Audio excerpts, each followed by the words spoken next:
হে বান্দা বান্দির দল, ওয়াকুর রব্বির হামহুমা, ও দয়ার মালিক,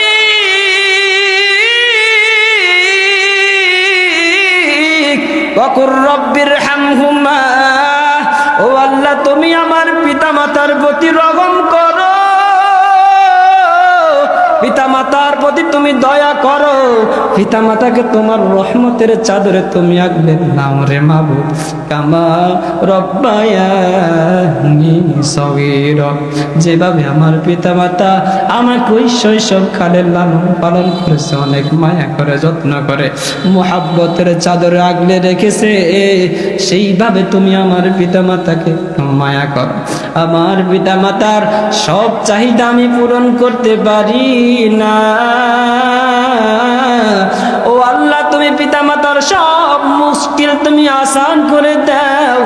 আল্লাহ সুবহানাহু ওয়া তাআলা মানব জাতিকে শিখাইয়া দেন কিভাবে পিতামাতার জন্য দোয়া করতে হবে।